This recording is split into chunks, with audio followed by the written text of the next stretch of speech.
see CPEC as a game changer for the region, and it is a game changer for the region. It's a game changer in the sense that this project has the ability, the potential to bring prosperity to this whole region by connecting everyone. Somewhere Indians decided that there is a timeline beyond which this project becomes irreversible, because if they're not willing to let this project progress, then that's what they're trying to do over here.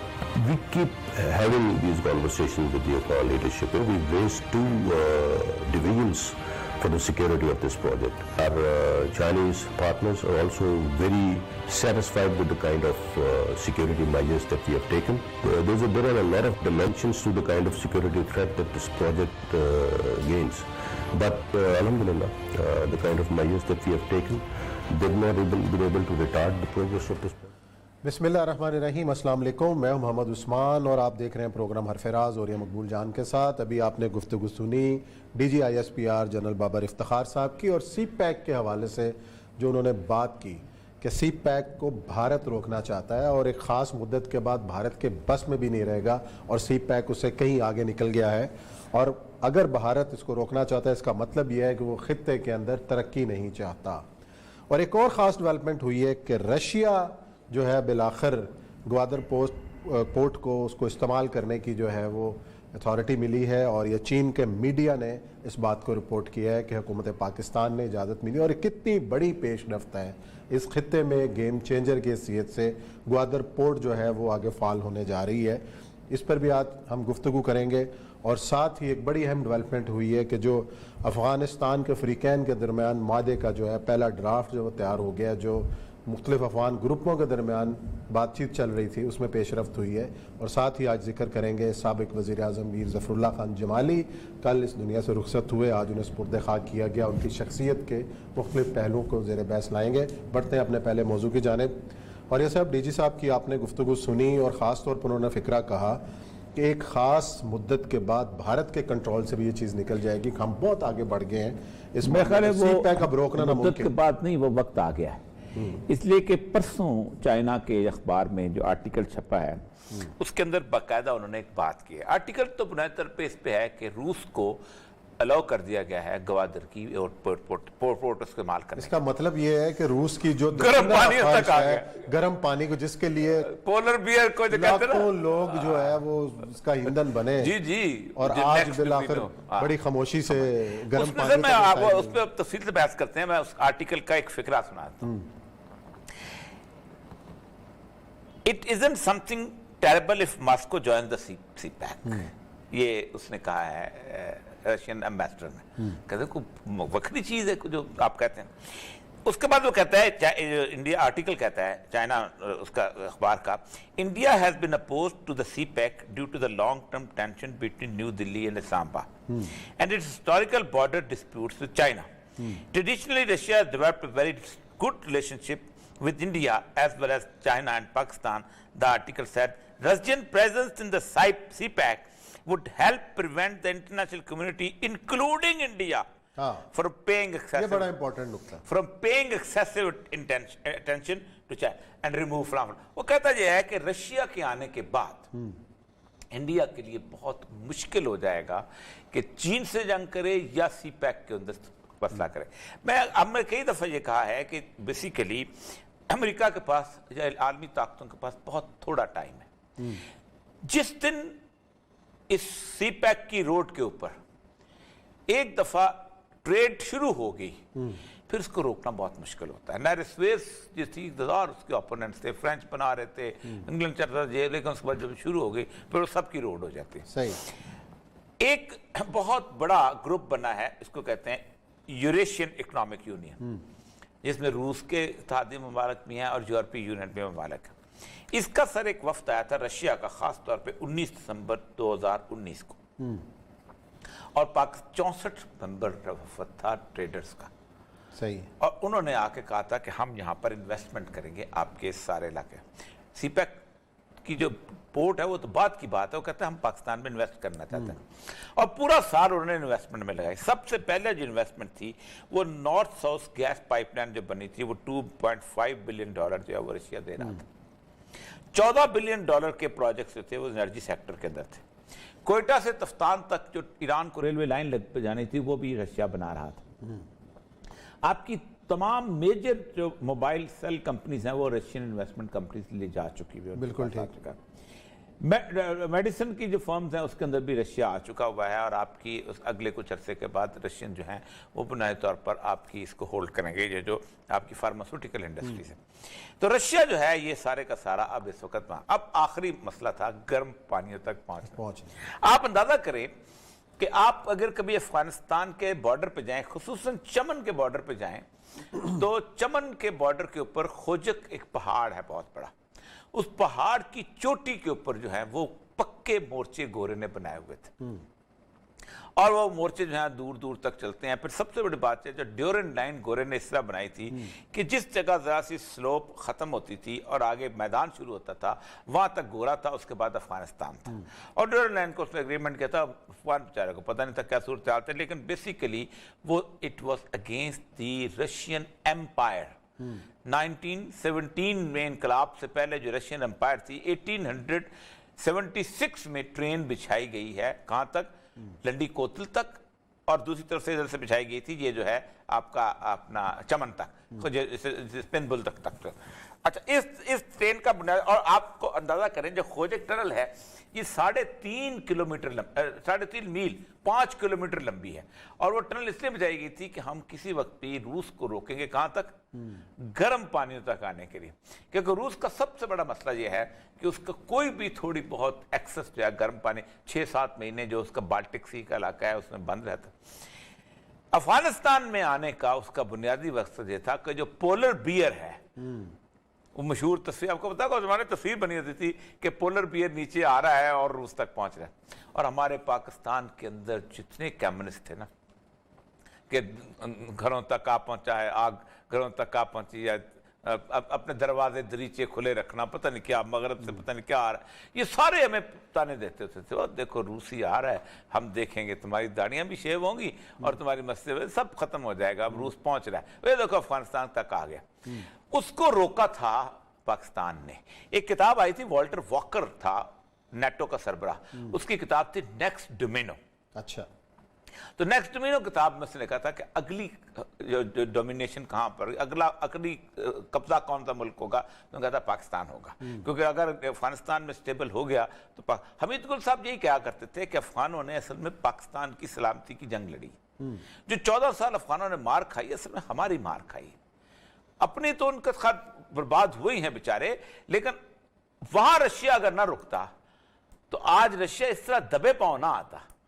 आज वो जिस तरह आता, वो आपको पता है, जिस तरह वो चिकोस्लोवाकिया में गया था, जिस तरह वो उसमें गया था अजरबैजान में, आज नगोर्नो काराबाख का आज मसला कहीं जाके तय हुआ है, जो उसने अजरबैजान के साथ किया वो सारा कुछ, जिस तरह वो यूगोस्लाविया में गया था। आप अंदाजा किया आज कहीं 8 साल की जंग के बाद, कत्लो गारत के बाद, आज कहीं जाके बोस्निया हर्ज़ेगोविना का मसला हल हुआ। तो बुनियादी तौर पर इस पूरे के पूरे सिनेरियो में वो जो शुरू में कि हम रूस को रोकेंगे और ये वो जिस वक्त आना चाहे, तो मुझे याद है अच्छी तरह कि वो नवाब असलम रिसानी जो हैं उनका एक बड़ा भाई होता था, वो भागा हुआ था, मफरूर था, और उसके आने के बारे में पता चलता था कि कहीं सब सरलट में रहता था। तो मैं वहाँ उसके बाद को एक जंग में बेचारा इनके बेचारा शहीद हो गया, जो उन कबायली तौर पर मारा गया। तो उसकी लाश बड़े आराम से बॉर्डर पे पहुंच गई, कोई मफरूर को पकड़ने के नहीं गया, बॉडी भी आई इसको। जब वक्त आता है चीज़ों का सारा कुछ तो ये हो जाता है। और ये उनकी बात बिल्कुल ठीक है कि रशिया के आने के बाद अब बारहा सोचेगा इंडिया जो है कि किस तरीके से इस पे हमला करे। लेकिन जो मुझे डर लगता है मुझे इस बात का है कि जो बाइडन के आने के बाद, क्योंकि जो बाइडन जो था वो ओबामा का नायब सदर था, और इनकी सबसे इंपॉर्टेंट 3 जो की मिनिस्टर थी वो हेनरी क्लिंटन थी। और हैरी क्लिंटन ने आर्टिकल लिखा था कि हम क्या करना चाहते हैं अगले 10 साल क्या स्पेंडिंग है हमारी, और अगले 10 साल के अंदर वो जो पॉलिसी थी वो थी कंटेनमेंट ऑफ द चाइना। और वो कहते ये हैं कि जब तक हम इंटरनेशनल लेवल पे लोगों को इन्वॉल्व नहीं करेंगे हमारी इकोनॉमी तबाह बर्बाद हो जाएगी। सही। इसलिए कि जब तक हमारी मल्टी इंडस्ट्रियल कॉम्प्लेक्स नहीं चलता, हमारा असला नहीं बेचता, हमारा असले के अलावा बेचता है। अमेरिका से ना आप टीवी खरीदते हैं, अमेरिका से ना फ्रिज खरीदते हैं, अमेरिका से ना आप फर्नीचर खरीदते हैं, ना आप चाइना के मोबाइल कुछ नहीं खरीदते आप। अमेरिका से आप खरीदते हैं F-16, F-26, F-22, अमेरिका से खरीदते हैं आप ड्रोन्स, अमेरिका से खरीदते हैं आप मिग, अमेरिका से खरीदते हैं आप जेट। अमेरिका से वो चीज़ें खरीदते हैं कि जिन चीज़ों का बराह रास्त ताल्लुक जो है वो उसके साथ है, वॉर के साथ। आप नाइट विंड डिवाइसेस खरीदते हैं। ये जब तक थिएटर नहीं होगा, वॉर थिएटर नहीं होगा, उस वक्त तक नहीं हो। ओबामा ने वॉर थिएटर्स खत्म कर दिए थे। यानी for the first time in the history of United states of America सबसे बड़ी जनरल कंपनी जो है असले की वो बंद हो गई थी, ताले लग गए थे। बिकेगा कहां से? देखे ना, लोहार की दुकान होती है गांव के अंदर, तो लोहार बेचारे को कभी को हल ठीक करने वाले आ गया, या कोई घोड़े की नाल लगाने वाला आ गया, या किसी की दराती जो है वो खराब हुई उसने दंदाने दिलवाने आ गया। लेकिन अगर उस इलाके में जंग शुरू हो जाए तो लोहार सारी रात जाके तलवारें बनाता था कि कल को चौधरी ने जाना है, वड़ैच ने जाना है गुजर के खिलाफ, तो वड़ैच वाला लोहार जाओ, वड़ैच को बना कर देता था। अब जब जंग नहीं होगी दुनिया के अंदर, जब वॉर थिएटर्स नहीं होंगे, जब इराक नहीं होगा, जब अफगानिस्तान नहीं होगा, जब वियतनाम नहीं होगा, जब चिली नहीं होगा, जब निकरागुआ नहीं होगा, तो क्या करेंगे? अंगोला किसको बेचेंगे? तो वो फारी के सारा जो असला फैक्ट्री वही हुआ कि वो फिर असला जो पड़ा हुआ था दुकानों पे वो फिर लोगों ने खुद खरीदना शुरू कर दिया। रशिया के आने के बाद एक बात तय है कि इस खित्ते की किस्मत जो है वो उसके स्ट्रेंथनिंग होगी। लेकिन खतरा वही जो हम पहले कहते थे, इंडिया इस पूरे के पूरे पैक्ट, क्योंकि चाइनीज प्रेसिडेंट आ रहा है, तो आज आसम सिंह बाजवा साहब से कई बात हुई थी, उनका तो लॉ पास हो रहा है उसके से पहले ताकि हम एक कंप्लीट उसको एक बॉडी शक्ल दे दें।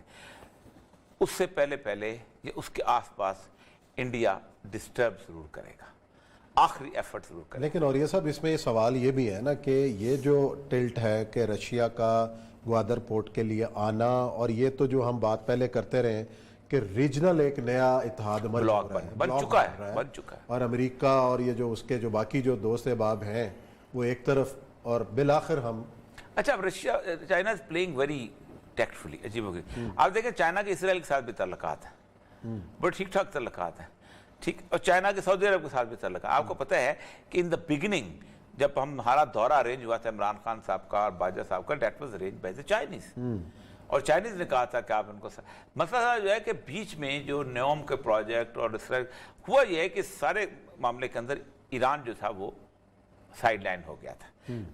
अब ईरान साइडलाइन जब हुआ है तो ईरान ने उसके इलाके को थ्रेटन करना शुरू किया। जो हमने उस दिन भी बात की थी कि जो अल बकीक का हमला हुआ है उसने पूरे के पूरे इलाके को खौफजदा कर दिया। अच्छा, रशिया का इसमें शामिल होना इसका मतलब है कहीं ना कहीं ईरान भी ऑन बोर्ड हो गया? हाँ, उस अगर रशिया ईरान तो हो जाएगा, ईरान तो हो जाएगा, ईरान को आप एक्सक्लूड कर नहीं सकते ना। देखे ना, मसला सारा यह है कि रशिया जो है वो सीरिया के अंदर बहुत बुरी तरह की अमेरिका से मार खा चुका है। अमेरिका और रशिया दोनों इकट्ठे थे वहां पर, और एक इलाका है देर अज़ूर जी, ये वाहिद शाम का इलाका है जहां तेल के कुएं हैं, और ये इलाका एक जमाने में होता था कुर्दों के पास, फिर ये चला गया था ISIS के पास, दाइश के पास। इस इलाके को उन आखिरी जो थाना गढ़ दाइश का वो वहीं पर था। हलब से नीचे उतरे तो ये इलाका आता है, टर्की के बॉर्डर से थोड़ा सा आगे। इसी रास्ते में अर्तुगरुल के वालिद सलमान शाह का मकबरा भी। हाँ जी, ठीक, तो वो जगह जो थी इसके ऊपर उन्होंने तय किया कि अब हमने कब्जा कर लिया है, तो फुरात के इस तरफ रशिया बैठेगा और फुरात के दूसरी साइड पे अमेरिका बैठेगा। जो अमेरिका वाली साइड थी वो थी उसकी अपना तेल वाली, और इस तरफ खुशकाबा था। तो हुआ यह कि ट्रंप ने फोर्सेस विड्रॉ कर ली, तो रशिया ने फुरात को बगा के बॉर्डर तो क्रॉस किया, उस तरफ चला गया। अमेरिका ने ड्रोन से हमला किया, 3000 बंदे मार के उनकी तस्वीरें शाया कर दी। तो इस वक्त रशिया अगर चाइना एक ब्लॉक बन जाता है इस पूरे इलाके के अंदर, आप देखें कि यूरोप से अमेरिका को आउट कर देंगे वो, और उसी को संभालना दे दिया जा रहा है इस वक्त। जो नहीं, तो इस सारे सिनेरियो के अंदर तो भारत फिर कहीं का भी नहीं रहेगा, वो क्या करेगा? नहीं, इंडिया को उन्होंने ब्लॉक और बना लिया ना। इंडिया जापान और ऑस्ट्रेलिया, ये 3 ब्लॉक बनाए हैं। क्योंकि जापान बहुत बड़ी इकोनॉमी है उस्मान साहब, तो बहुत बड़ी सर जब पूरी 3 मुल्कों को लेके जब पूरा इतना बड़ा एरिया नहीं, कैसे नेग्लेक्ट हो सकता? वो कहते ये हैं कि इंडिया जमीन से रोकेगा, सीपैक को खराब करेगा। उधर से बलाका वॉर पे जापान की और ऑस्ट्रेलिया की फोर्सेस आ गई, एक आधा किलोमीटर है ना, समुंदर वहां से रुक गया चीन का, जमीन यहां से रुक गई, तो चीन ने आसमान बेचना कहाँ है? अच्छा, ये चीज है। कितना भी आपकी कितनी इकोनॉमी हो, अब क्या कर लेंगे? देखते हैं क्या होता है और मामला किस रुख की तरफ जाते हैं। नाज़रीन, यहाँ लेते हैं ब्रेक और ब्रेक के बाद आएंगे और जिक्र करेंगे अफगानिस्तान में जो आज अहम पेशरफ्त हुई है उसकी।